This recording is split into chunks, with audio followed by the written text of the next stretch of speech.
ilaha illallah. Sagantaan itti aantu sagantaa walalooti.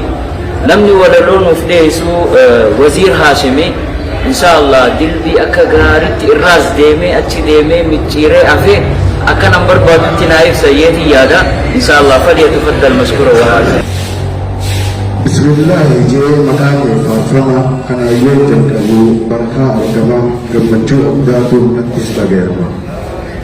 Suma qofaatitu haqaan gabbarama jennee barraa barnaa uummanni islaamaa Muhammad gabricha keetii fi ergama dogoggora irraa waa hidhaan eegama.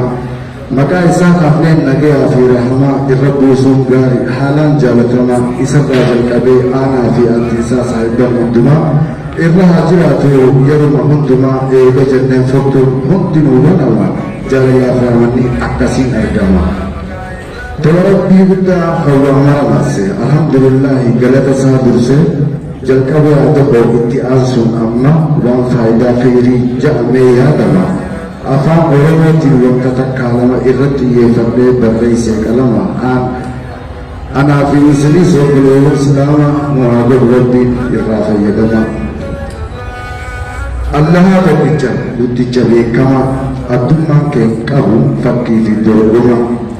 Wanni ati yoomtee taasifte argama hin jirtu si qofa haqaan gabbarama. Hin jirtu si qofa haqaan gabbarama. Allahu Akbar. Namni uuma Allaha ilaalee xiqqaalu san keessatti isa baruuf kan kajeelu akka humaan jirre wanni isa maluunee hubata gaafa sirri gallallaalu sadarkaa Allaha sammuun hin madaalu walittis fakkeessuuf abadan hin yaalu iccitiin tokkichaa gaafa namaaf galu iccitiin tokkichaa gaafa namaaf galu abdachuuf sodaachuun garasaa kajeelu hundummaa ibaadaa haqaa akka isaan malu hubachuudhaa wajjin isaaf mallattoodha tan ittiin qajeelu. Amantiin hin taatu dhaaluu fi carraanii xixxaltee barattee hubattee haqa qunnamuuni waan adda baafattee irratti gaggaru. Tawhiidiin guutuu jechuun tawhiida. Laa ilaaha illallah kun namaaf galuuni iccitii quraana hadiisaa baruuni eegama ta'uudha Allaha gaggaruuni. Osoo tawhiid jiruuf madaafni islaamaa hojii shirkiin badduu shaytaan abaarama injifachuu wajjiin irra hedduu islaamaa funyaan qabdee buute tuutii micciiramaa.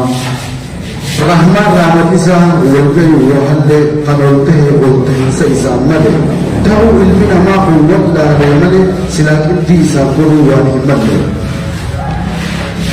Waan milkaa'oo namni rabbii wal barannan Allaha namaaf ta'u kallattiin kadhannan rakkoosi jabaatte afaansii wallaallaan kan jalaa si baasu itti maganfannaan heddummina yakka badii ta'e amannaan rabbii namaaf dhiisu araara gaafannaan.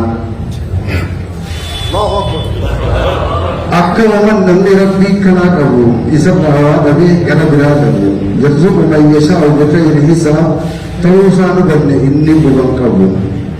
Ni hirmaannaa haa furmaanni haa dhufu seebitiin islaamaa bakkayyuu haifu haga olaantummaan siidaa shirkii rufuu duulli raayyaa ta'e daawaa ilmi qabsoo itti rufu haga barbadeessuu abad jalaa nafu.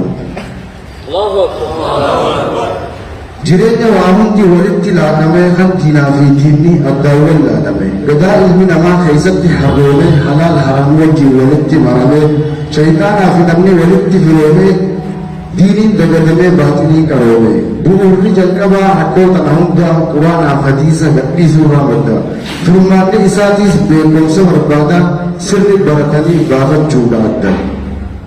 Haga fardi shiraa shirkiidhaan gulufu tawhiida rajjatee lafa dhawee gufuu haga aduun diinii islaamarraa ifu haga hadni dhugaa qonneena isaa dhufu tokkoon ilma namaa tasgabbaawee rafu.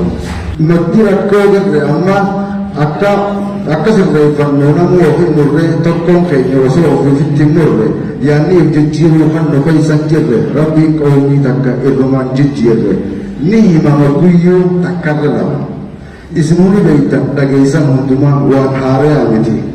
Anillee salumaan irra deebi'uudhaan haaraatti hima. Keeniyaa Naayiroobii islii karaa lamaa martabaa beekumsaa gaaddisa islaamaa khayrii baay'eedhaatu keessatti argama warri halaalaatoo irraa fayyadama isin warri dhihoo jirtan karaa lama biran tattaa'inaa irraa fayyadama yaada jaruu waziir darasoota diimaa hunda bakka bu'ee baqattootaaf dhaama.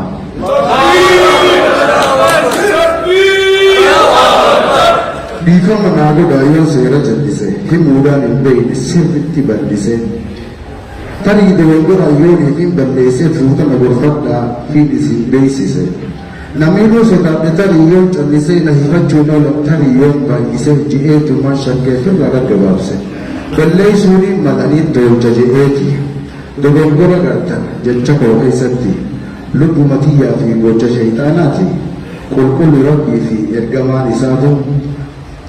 Assalamu alaikum warahmatullahi wabarakatuh.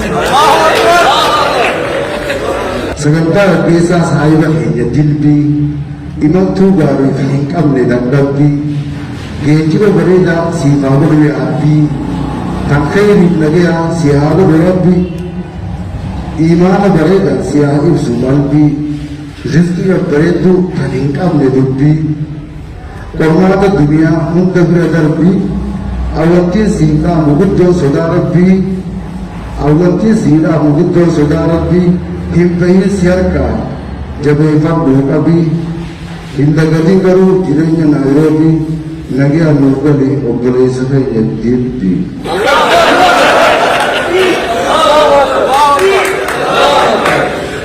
Masya Allah, Masya Allah.